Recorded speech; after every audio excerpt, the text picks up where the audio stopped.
some great panelists here. Just for warning, Dr. Anthony said he wouldn't be here today, but he did say he'll be following up a little bit later of resources in the conversation as well. So I have some additional topics for you all. I'm super excited. But first, I'm going to introduce myself. Hello, I'm Nathan Price, founder of Academic IO, where we are training IO psychologists and autistic leaders to build happy, healthy, and high functioning academic environments through leadership development, coaching, all the great things. So, this is a series that we have to like introduce what IO psychologists are able to do within these spaces, and also trying to make sure that we are able to advance the IO leadership bench in academic spaces, but also providing supports to academic leaders. So that's my spiel. I'm so excited to introduce my great panelists. So I'm going to let you both say who you are, work that you do, and also what is IO and how do you apply it in the space?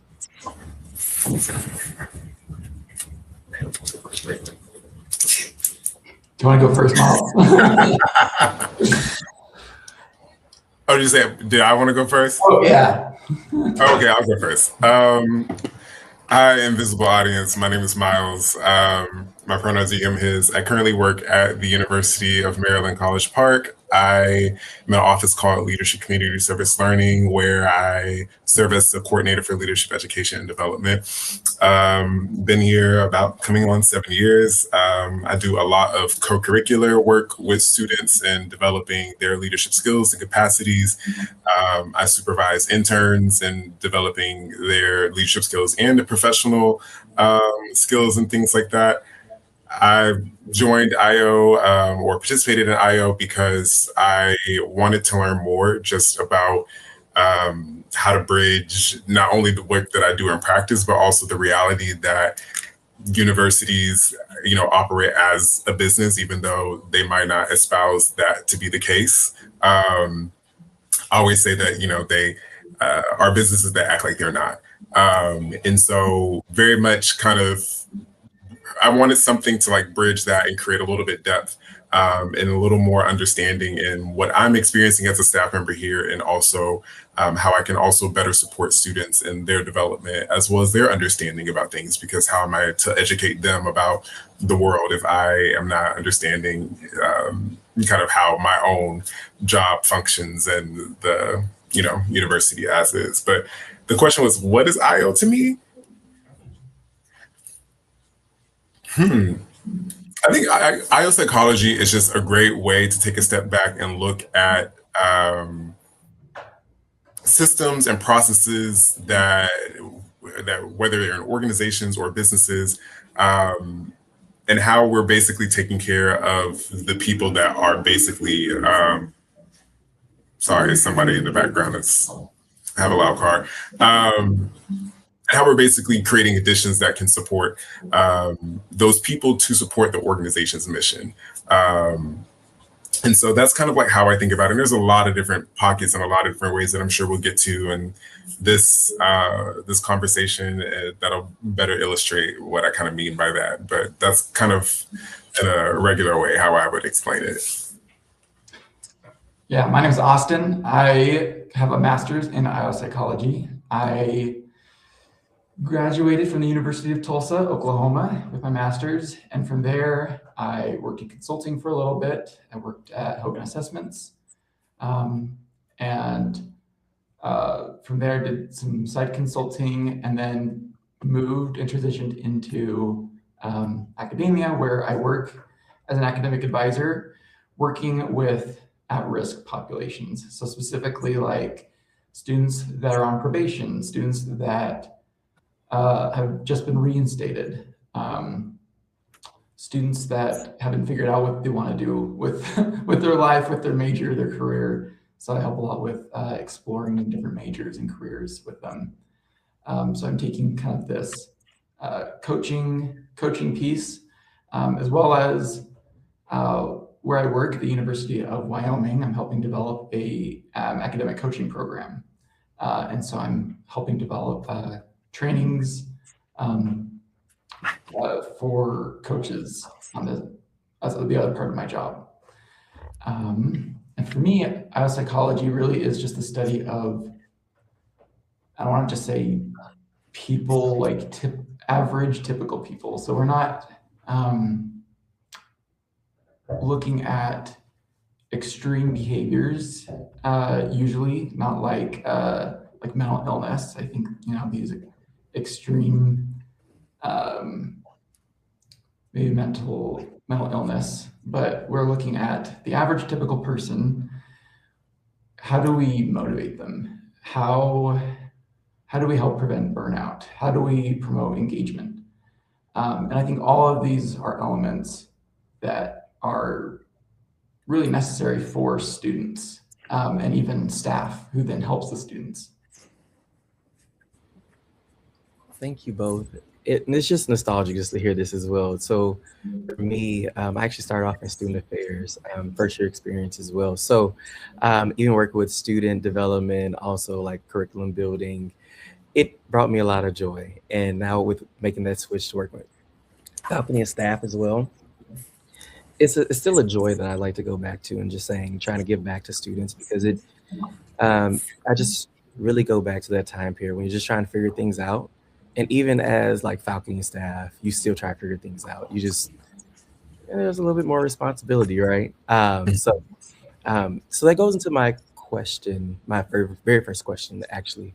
For those that don't know what IO psychology is, I would love for you to like expound a little bit of how does it show up in student affairs and campus life, even when it's not labeled as such.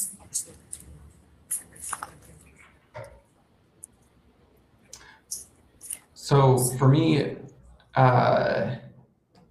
just thinking like, I see students as like little mini employees. So, right, like there is turnover, right? We want to reduce turnover. We want to keep the employees, we want to keep the students. There's disengagement, there's motivation, there's burnout, all of these things that we care about for employees, we care about students. And so we are talking about those things, just not we're not using what I think, like, we're not talking about it in the sense of like employees. It's just the conversation surrounding students.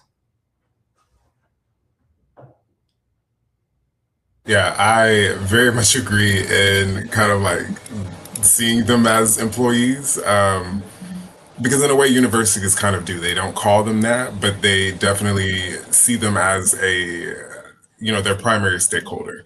And really in IO, how it shows up is kind of the dissection of all of those things, an intersection of those systems, whether it's talent development, whether it's of students or staff or faculty themselves, or we're talking recruitment and selection of those populations and stakeholders, or assessment and evaluation and making meaning of some of the data that we're doing and evaluating the systems that we have in place. Are they working towards the student or staff or faculty benefit?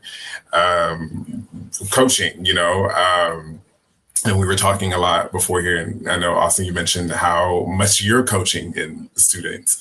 And I think a lot of student affairs professionals could benefit from coaching workshops or things like that. Because there is so much that kind of goes into, whether it is a staff to staff or staff to student, whoever might be, training and learning and development. Organizational change, universities are constantly changing, especially over this past year and a half, right? Deep breaths. And how we're going about managing that change and managing the systems that we thought were once, set in precedent to now they're not. Some of them are not so much anymore. But higher ed is constantly changing. You can even see that physically with how much construction is typically on a campus, and how much things are constantly shifting and changing. And so people might not necessarily see how or label it IO, but IO happens in many different ways.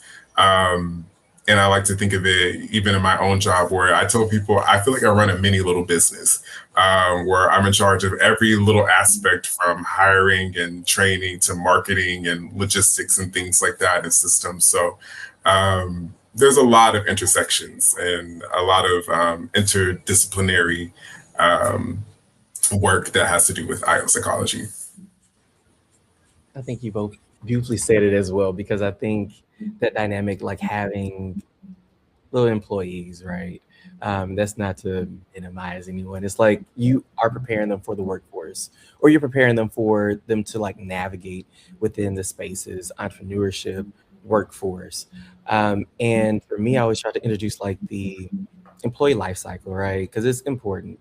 Like how they enter in, how do you make sure that they're having a great experience? How do you make sure that they are also growing and developing the ways that they know that they can, giving experiences?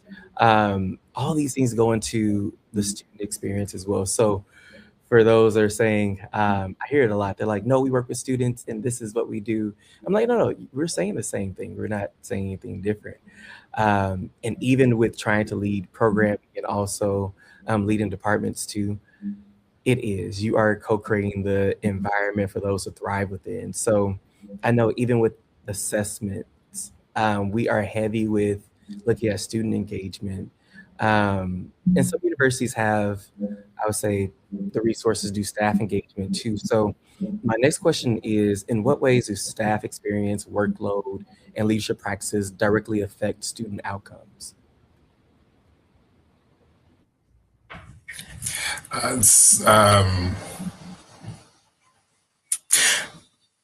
When I'm thinking about student affairs specifically, I think one of the examples that comes to mind when I think about this question is like the culture of burnout in student affairs, because there's this motto of consistently doing more with less. And student affairs professionals are constantly kind of in that cycle, that loop. And, there's a lot of research about burnout here and why that might be, whether it's we're working in systems that haven't caught up to the literature, or we are resource dependent, yet also resource scarce in certain areas, and organizational systems and processes are really crucial, especially for like mid to large institutions where things start to get a little bit more spread out. And I think it shows up in the ways that we're representing that to students and kind of work culture and whatnot. My own opinion is that I don't think we always do the best of illustrating that, in my opinion. And I think there's a lot that we could do to better catch up with the times of things. But, when we're working at institutions that have been around since like the 1800s, it's a little bit harder to, have some sort of systemic or institutional change around that. But I do think about that in like staff workload and leadership practices, because I think one of my biggest things is, and I've said this before and I'm not afraid to say it out loud, of just like, as much as we talk about, burnout, as much as we know about inclusion and diversity, and as much as we know about various things, it's so hard to actually get those things from theory to practice because of the status quo or the hidden things that are contradictory to what we espouse, the hidden values that are contradictory to what we espouse, to what we actually enact in our institutions. And it's probably one of my biggest pain points, because I'm like, we say this, but we don't do that. And I think that sends an implicit message to students sometimes. Yeah, I totally agree with you on workload.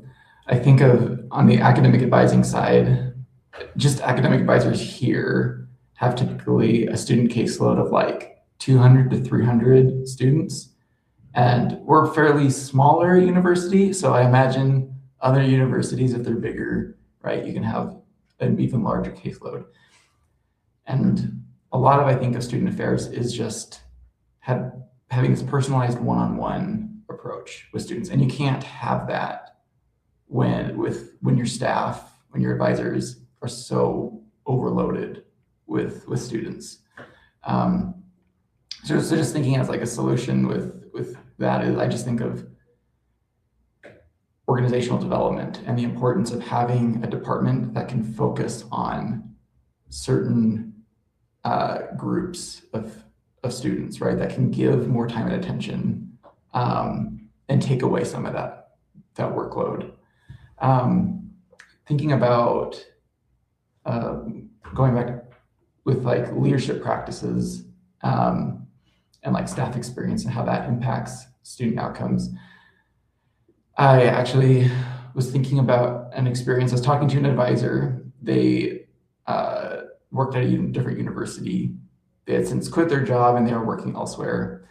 Talking to them about the reasons for leaving, and apparently there was a lot of drama on their team. And they said that it got to the point where students knew about it. I mean, students could see the drama, and they would ask the advisor, like, "Is everything okay?" You know, and so if the whole goal is on the student, I mean, we call this student affairs, we should be trying to minimize, drama and this chaos. It's called student affairs for a reason, not staff affairs, you know? And so I just think about the importance of leadership because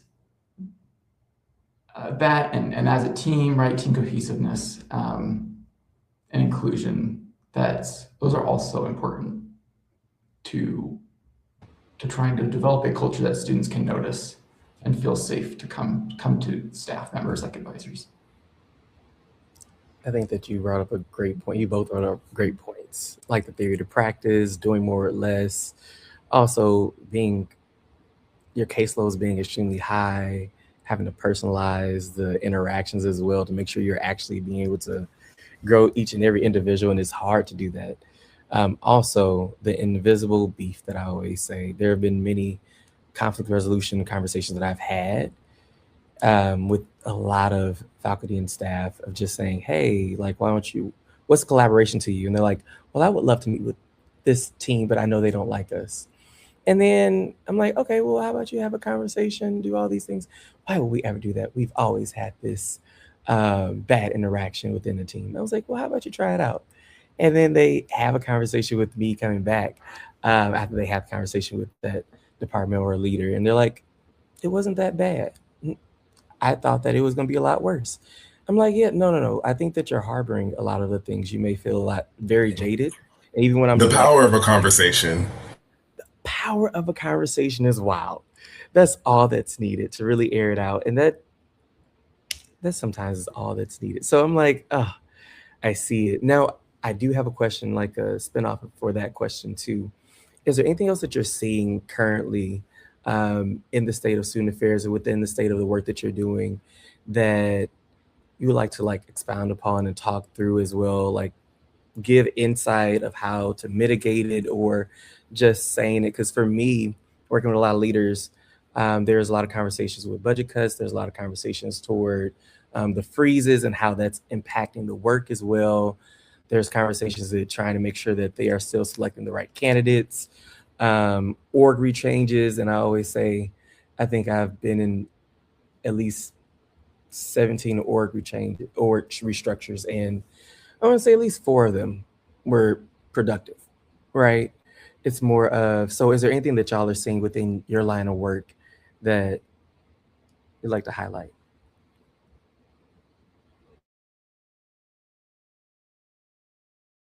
Just to clarify the question, so it's like the barriers or challenges that we face? It could be some of the barriers, challenges, or some of the things that you're seeing in student affairs at large. And so sorry, y'all, this is a spinoff, so they weren't prepared for this question. That's how I do it. So sorry. Good question. Oh yeah.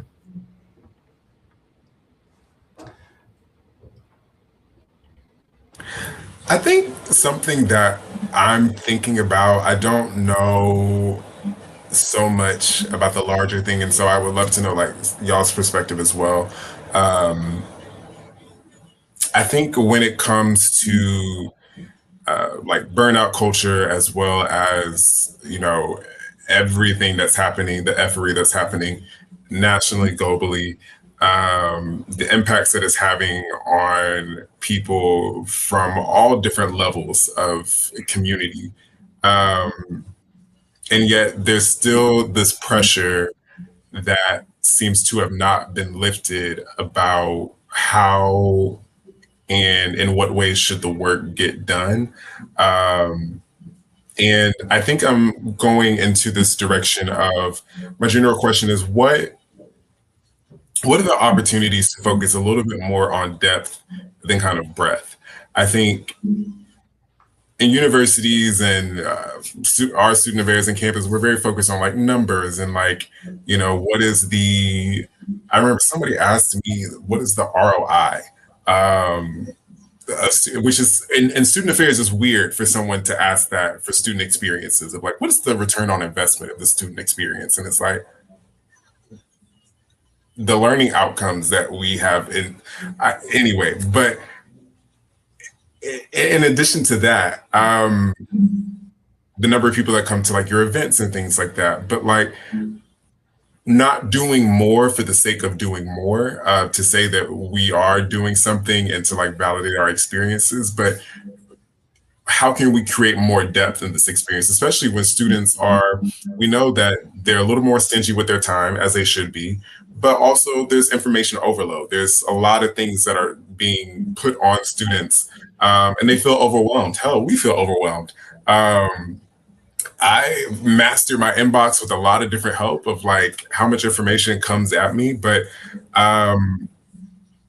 yeah, I'm really interested in like what are opportunities for people, especially in times of budget cuts and some of these restraints, to focus a little bit more on like the depth of the work rather than the breadth of what it works. Because I think there's this capitalistic kind of mindset of like, we need to expand, we need to grow, we need to do these things. And it's like, and also is what we're doing matching what we intended to do? Yeah, that's what I'm thinking about. That's some good thoughts. I was thinking about like AI is so prominent now, how that impacts both the student experience as well as the staff experience. So I had a lot of students come to me and they're like, I don't even know why I'm in college. Like I can just learn, like I have AI essentially, like AI could be my instructor kind of thing. Like AI can help me on the job kind of thing. And I think to a point, but then it's asking them or thinking about, what's the purpose of college? What's the purpose of learning? And talking about that, I think of staff. In my experience talking to, and I'd love to know y'all's perspective on this, but talking to even other advisors at other universities, I feel like not all universities, but some universities can be maybe a little bit behind the times on like with technology, right? And with the use of AI and the understanding or like the limits of AI. And so being able to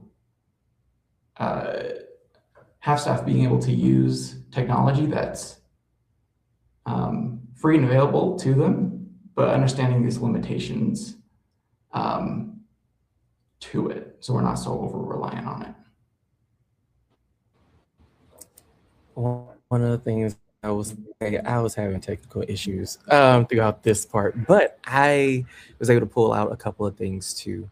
I think that y'all both brought up some great points, especially with Miles, starting off with you talking about the depth over breadth, being more strategic within a time period too. I know that many universities are assessment heavy, trying to collect the data.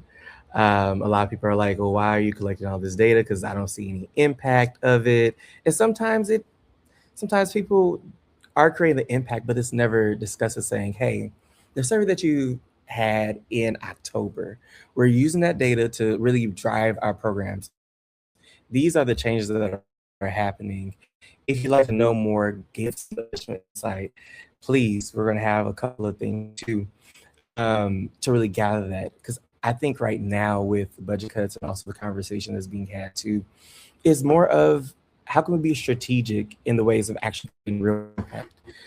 For me, I think even the conversation with return on investment, um, it can't be the same way that other departments are doing it, other industries are doing it too, right? It has to be redefined. Um, so it's more of like looking at the impact, right? Collecting the stories. Also, people are like, well, the graduation rates. It's like, how are people staying in school? And the ways that the data is not accessible in this way is sometimes very irritating. But I think that it is having the conversations of what is the data that we're already pulling and how can you utilize that in order to like drive what's needed, because the additional assessments, the additional insights you're trying to collect, it is nice, it is needed, but what's already there and who do you connect with in order to get that so you can drive the strategy of it? Because I agree. I, I hear many shifts and pivots and many strategic plans too. I'm like, okay, I hear it. I see that that came from engagement survey. Okay, so what does this mean for the individuals? Let's have the conversation. They're like, well, we have the data already. It's like, no, no, no, no, no. I want you to really ask them what is needed. Because even though they're like, oh, we need collaboration, we need to be innovative. You have to see what does that mean for them? What does that mean for the work that they're doing? What is the work that we're doing to make sure that we're catering to our people, to our students, to our staff, to our faculty as well? So I agree. I really agree. We have to really define ROI and the ways of saying it's the impact that we're doing right now. And it's more of having a conversation with the students and saying, how have you advanced during this time period? What are some things that were new? And follow up afterwards, like a year after, saying, how are things going? Like, are you feeling engaged still? But it's hard because there's so much additional context. So they say ROI is harder because businesses are able to say, okay, we did this program, we made this change and increase this.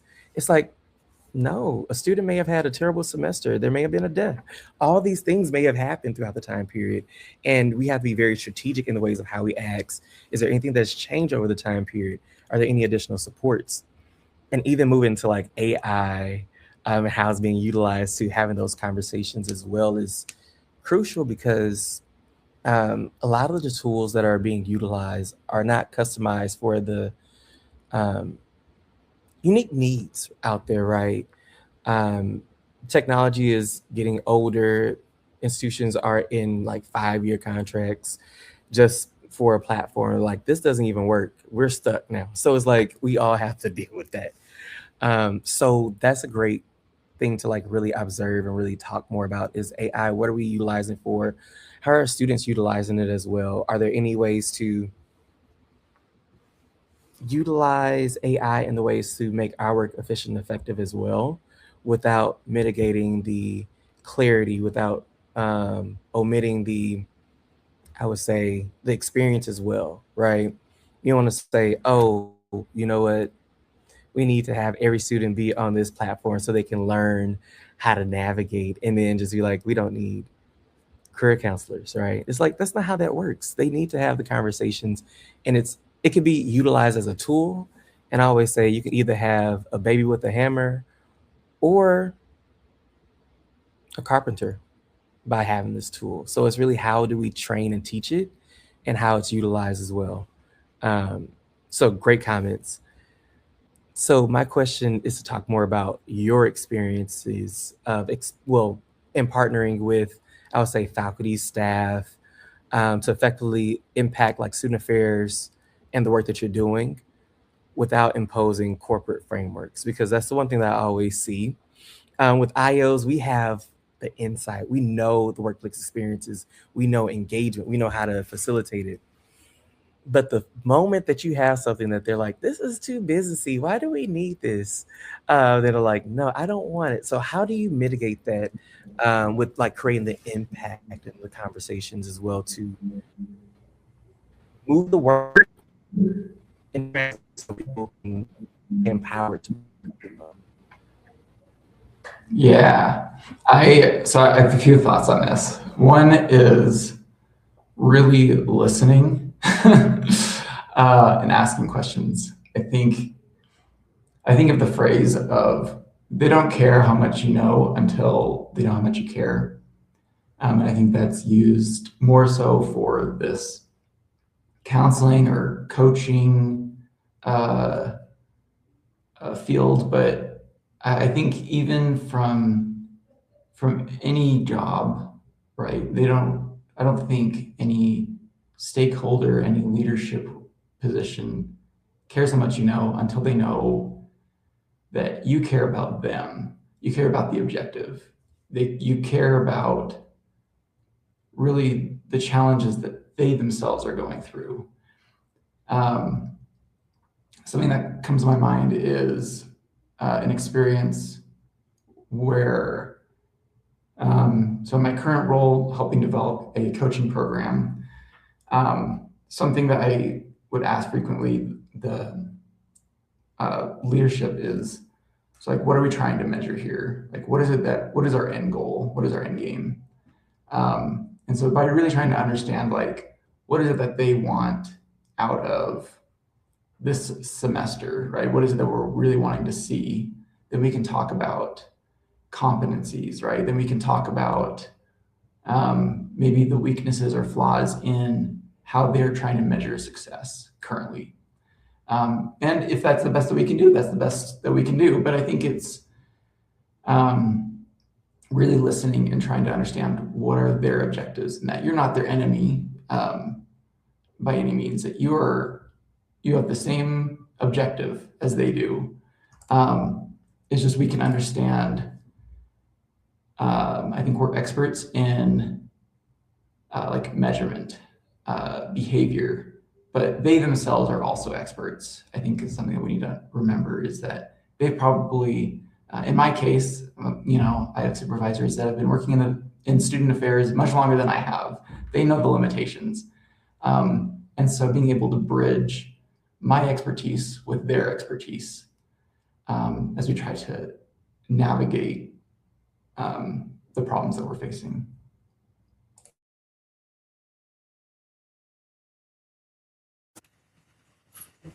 Yeah. I mean, I've seen times where we've done like internal and external reviews. I don't know if we've ever like directly worked with somebody in IO, and I think in my experience, post kind of degree and my own kind of professional experience here, I probably have the opposite experience where I think people in my specific department are very much leaned into the business culture of things. I think it's because I work in a student union where some of our revenue does come from like our business aspects, whether it's like the food or union shop or things like that, bookstore, stuff like that. I don't know how ingrained that is into, but I'd say it's somewhere and not nowhere. But whereas I think the benefit of working here is that I've been able to see the benefit of understanding and diving a little bit deeper into the corporate business coded kind of thing. Because again, I think just like my hidden little pet peeve that's not so hidden is like we are a business, but we act like we're not a business. So like how can IO psychologists bring that to the forefront? While still keeping your mind, like I like what you were saying, Austin, of like intentionally listening to what the needs are of the population. What do they see as concerns? What do they see as their values? And being able to identify those things and align your language or whatever language you're using with the language that they prefer and what they use. Because there's a lot of overlap. There's a lot of overlap. And I think what I'm noticing is that the language is just different. And I think the only thing that might be a little is that typically I see corporate as seeing humans as capital, in that way, a little more disposable than higher education might see them. And so that might be something to be aware of, but even introducing like design thinking and systems design thinking. How can AI be used? You know, what are some of those critical aspects or potential opportunities to take a critical lens to AI that might help us be a little bit more ethical in its practice and how we utilize that in student affairs or higher education. Considering different frameworks, like maybe a corporate framework does feel corporate-y, but like how can it be contextualized to the space that doesn't take the human out of the framework that my personal thing that I sometimes feel like can happen when I think corporate. When people think corporate, they think like, not robotic, but like very capitalistic machine, the type vibe. So people just want to know that the human is there for the most part. And I think there needs to be an emphasis on supporting staff on campuses. Like, maybe it's just me, but we hear student first a lot. And in my mind, I'm like, well, that's inherent to my experience. Like the work that I do for students, you know, I'm taking their feedback. And also it's important to support staff in that as well. Like I think at my campus, we're starting to see more a focus on staff development, because if your staff are feeling adequately supported and developed, then that gets trickled down to the students, you know, and what their experiences they're having. Going back to the other question of like, how can staff experiences affect student outcomes? So all to say, just to wrap up, of just like, I think there's a lot more overlap than what people think, but I think it's just going back to what Austin was saying of like identifying those needs and really listening to what the values are of whoever it is that you're working with, and translating the language while also aligning with those values, aligning those values with practices. So yeah.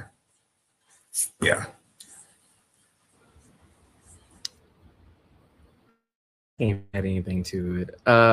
Just because that was like beautiful within the ways of how y'all positioned it. Because I think the one thing that I always say is institutions are organizations, and the hardest part of like providing interventions in academic spaces is that there is no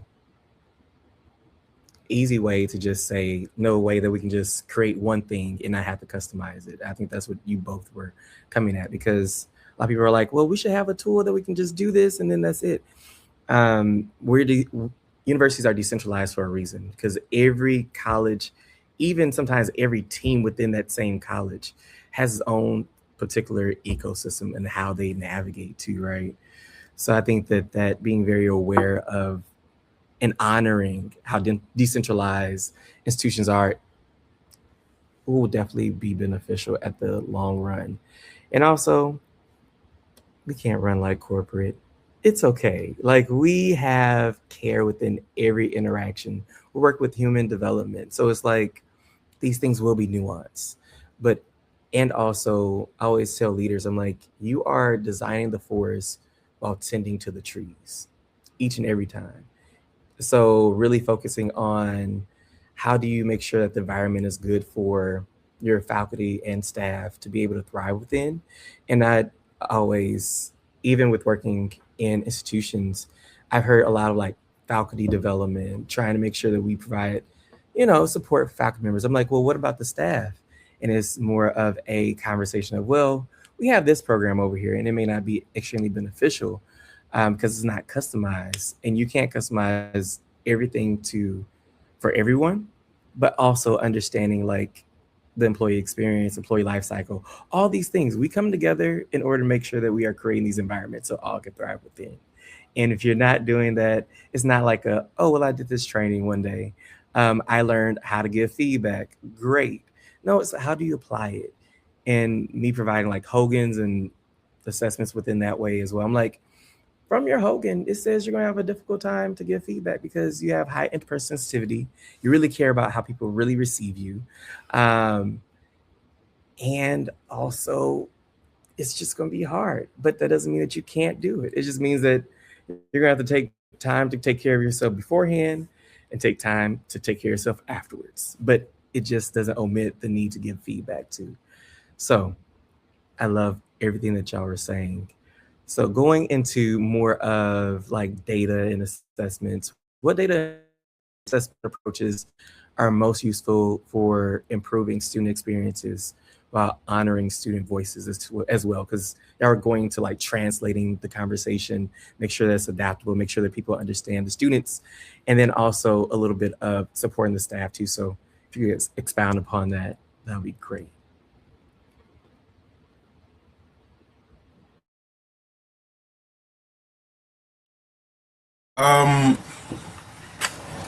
I think assessment and data and all those things have been something I've grown to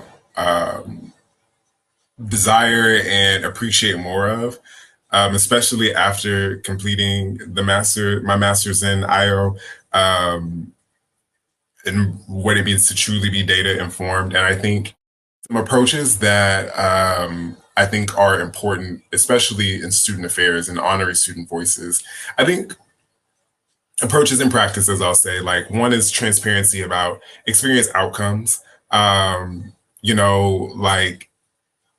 thinking about learning outcomes, designing what students are supposed to get out of this, and additionally helping them make meaning of those outcomes. So not just putting them through the experience, but having some sort of reflection for the students to make meaning and make connections and things like that. And finding creative ways to record those as well, because that is data and assessment for is what you're doing and what you're intending to do, actually matching the outcomes that students are experiencing. I think also finding non-survey based ways to gather assessment or gather information, especially like thinking about experiential feedback. For example, I do a Leadership Institute for students, and we do have an end of program survey because we have to have some sort of quantity, some numbers. Going back to the university as a business, they like their numbers. They want to see, how things are like improving or increasing in that way. And there's a benefit to that. And the qualitative helps kind of frame it. So for example, an activity I do with the students at the beginning is like hopes and fears, where I have them take a few sticky notes and write down what is at least one hope or one fear that you have. And what that tells me is what are their expectations and anxieties for the experience? So what are they hoping to get out of the experience and have by the end of it?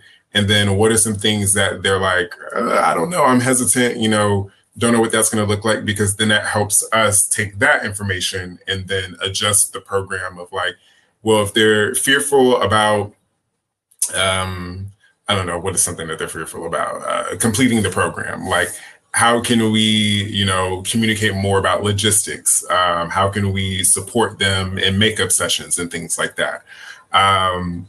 Also, we do like end of program reflections, where it's not just, they do fill out the survey again, yes, but then they also do live reflections where there's questions around the room and they have to post or write down their answer to the question. And we take those posters and we'll record them and then draw themes and patterns from that. Whether it's like, what was the most impactful session and why, or what is something that you're still wanting to learn more about and why.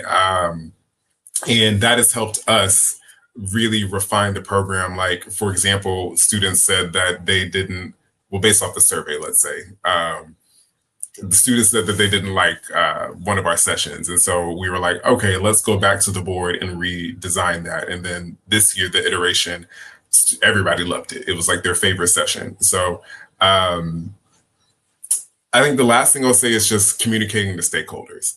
I think sometimes student affairs professionals, that's not at the top of our minds, maybe because we're putting it in an annual report or something, but communicating it out to stakeholders, whether the stakeholders are the students themselves.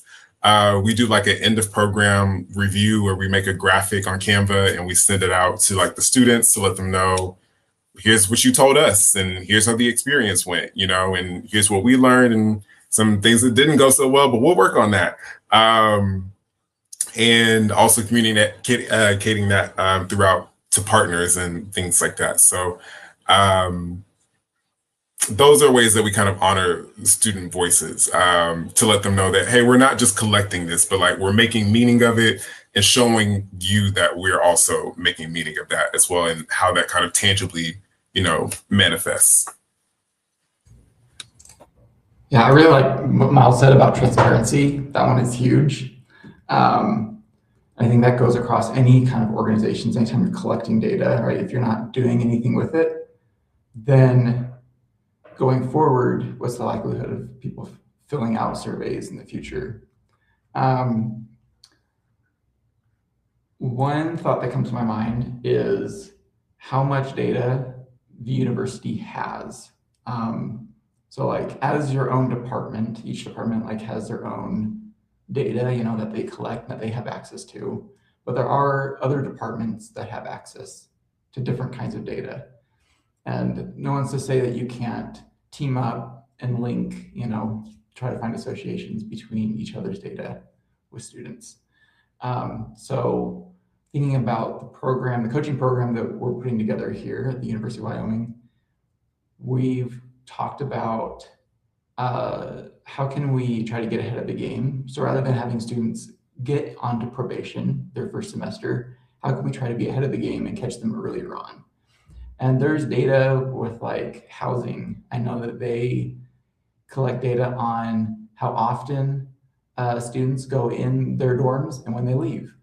So if a student is in their dorm all day, right, and they're not leaving, right, they're not going to class, that's information, And so being able to identify those risk factors, are they first gen? Are they even accessing their course shell, their class online? Identifying these risk factors, I think, can help with personal outreach. So when you identify those individuals that have risk, so many risk factors, they're on a trajectory that's not looking good, you can reach out to them and just check in. And maybe there's some goose up, maybe there's some mistake in the system and everything's okay. But from my experience doing that has really helped to make the student feel like they can share their side of the story and we're not flagging them as like this problem. But we can identify like there is a barrier, there's something that's going on that we need to talk to the student about.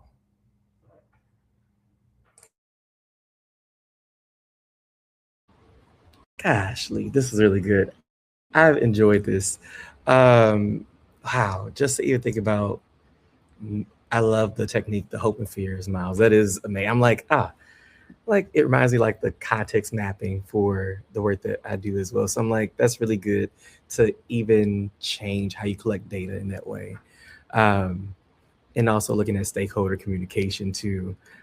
People don't do that until it's well needed. And people are like, well, what's going on? And then that sort of breaks trust from time to time as well. Just saying they don't want to talk to us. We know the work that you're doing.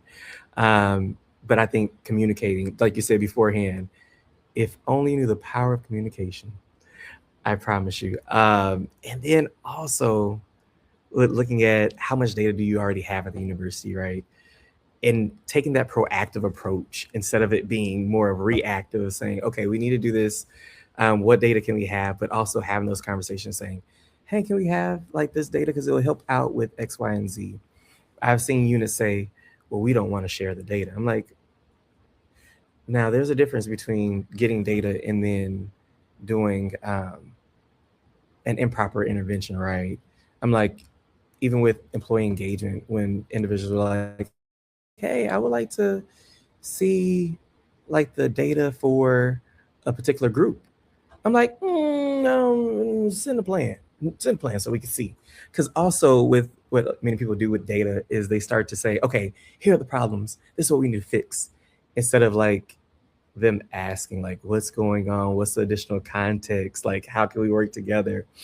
And I think that you stated as well, Austin, of saying, you know what, let's not name them as a problem. Let's see what barriers that they're having, right?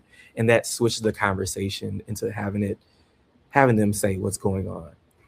So we're wrapping up with the last question, but I'm thinking about for IOs that are currently in, I would say, student facing roles and those that are looking to get into student facing roles.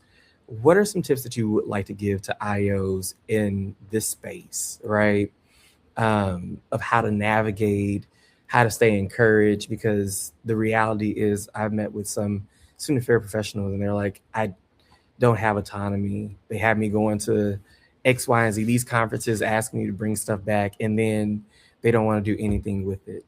That's not the current reality for all, but it is a reality. So, what tips do you have for those that are currently working in these spaces and also those that want to work in this space as well? Biggest piece of advice is shadowing, job shadow. I think exposure like that, experience is the greatest teacher, right? And so being able to actually get into the environment, being able to observe people that are in roles that you might find interesting, being able to talk to them if they are IOs, that's really helpful. But if they're not, being able to talk about your skill set, your knowledge, skills, abilities, and try to find that connection. Is there a space where you can leverage that in that role? But I really believe like shadowing, observing, that's really helpful, right? And I think that as an IO student, you can think in those moments, oh, this is how I would solve the problem if I were the person in the role.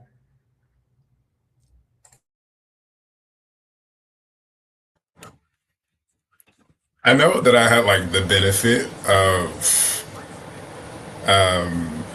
one, getting my degree here and then using that as an opportunity, whether it was in like class, usually in class projects where I'm reaching out to my own staff of like, hey, HR director, can I speak with you about a position? What were we doing? Position analysis and things like that, or doing interviews about, organizational culture and kind of doing like my own assessment as part of my, projects and work that I'm turning in. And that was fun. I think there are many, many pathways into student affairs or student facing jobs. They may not pay the most, but they're there. Whether knowing what functional area you're trying to like go in, whether it is leadership development, kind of like student development, what kind of student development you're looking at, or is it more kind of like administrative? Whether it's financial aid. Or maybe it's a one-on-one conversation. It kind of just depends on like your own interest, but they're there. And I think when trying to create change or sustain change or just make it through the day, I might not have the best feedback because I understand that context is important. And something that I enjoyed about the IO education that I got is that it gave me language to speak to things that I was aware of, but didn't necessarily know how to speak to, and it kind of helped that. And so I've started speaking up a lot more about kind of like, well, I see this connection and between our practices in here, and I also see this impact in recognizing the culture of your institution, because the culture or department or office, because the culture of my department is they're very impact focused. So they want to know you might be suggesting this change, but what is the impact? Going back to that ROI, and I was like, I've never heard that mentioned when talking about student development, but okay. And being able to kind of like paint a picture and create a frame using that kind of language. Sometimes it's doing your own needs assessment and having conversations with people as to what do they see as needs. What are some things that, might be some overlap, what might be some gaps. And I think in those conversations, you might notice, hopefully, that you're starting to slowly build a little coalition Because I think something I learned from IO is you can't just say this thing needs to be changed because this is wrong, but you actually have to create buy-in from people. People have to know what's in it for them, which sounds terrible, but that's also the reality. And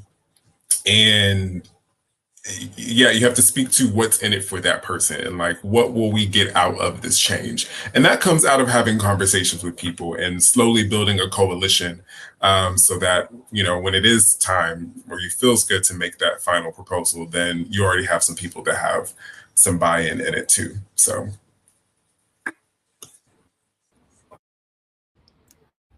It's been a great conversation. Someone put into the comment, can they please reach out? If you want to reach out to the Academic IO, please do. We'll always be here, but I'm trying to see will y'all be available, because I know this is a great conversation and people may want to follow up afterwards. So I know bandwidth, so you just let me know. We'll also be putting together a brief of the conversation too, of some resources, some of the things to really think through as well. But I'm excited. I want to like highlight before I'm on is the job shadowing. I've been hearing a lot of like gig work within institutions as well. Just saying, hey, if they can't get experience from my department, how can we collaborate in order so we can get that experience, right? Because one thing that I know for individuals, sometimes it's a stepping stone to get a position in IO, or they try to use this as a stepping stone to find positions as well. So I'm like, always think of how can you position this? How can you practice throughout the program? And every mentor that I had in my program, I promise you, they were like, okay, Nate. And I was able to hear where the projects came from. What are the ways to collaborate? I did a lot of additional projects during the program because that helped me to learn how does this actually practice. And I'm a practitioner through and through. But now I'm trying to get into the scholarship of it too. So also looking at one last thing, when creating change and seeing the connections and impact of it as well. One of the stats I always say is, I think it's 64 to 78% of change management initiatives fail in academic spaces. There's a lot of reasons why, but the bureaucracy is extremely high. So really, when you brought up what's in it for me, I was like, yes, that is exactly how we should translate it, because a lot of the times we're like, no, this is going to be really good. And they're like, well, this is more work. Why do I need to do this? And when introducing like IO practices, I always say, you're not adding more work to yourself. You are actually preparing for a better environment, a better work experience as well.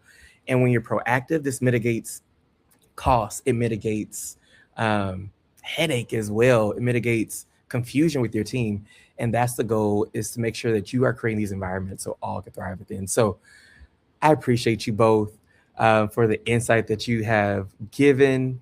Please feel free to reach out at any time if you both need anything. I'm always here. Thank you for contributing to the Academic IO in this community as well.